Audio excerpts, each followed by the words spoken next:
Bonjour, aujourd'hui je vais vous présenter Ainsi que je devins un vampire, le dernier roman de Joey Vallesca, mais aussi le premier, rédigé bien avant que naisse la trilogie Meurtre surnaturel, même si c'est dans le triomphe de Julian Kolovos que l'auteur a eu l'habileté de nous présenter celui dont nous allons enfin découvrir le destin.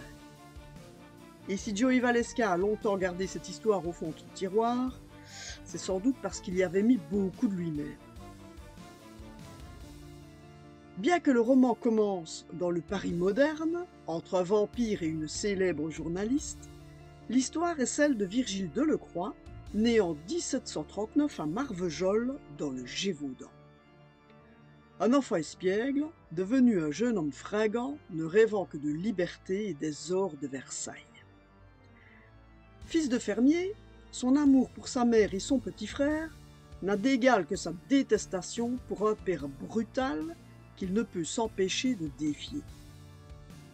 Et puis, il y a Chloé et Théo. Mais le Gévaudan, c'est aussi le terrain de chasse de la bête.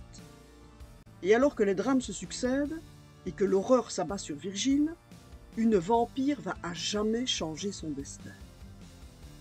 Ce personnage, d'une malfaisance inouïe, est également le pivot de tout le roman, celui par qui tout arrive.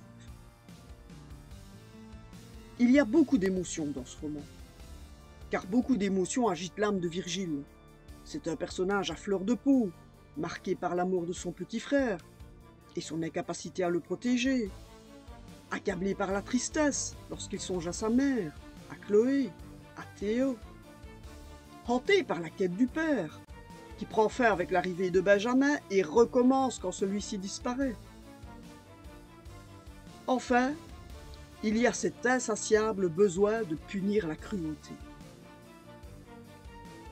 Avec ce livre, Virgile Delacroix trouve tout naturellement sa place dans l'univers beatlite de Joey Vallesca, qui met en place, pour notre plus grand plaisir, de nouveaux personnages, de nouveaux périls, de nouvelles situations inquiétantes, prémices à une suite que je suis sûr, les amateurs attendent déjà avec impatience.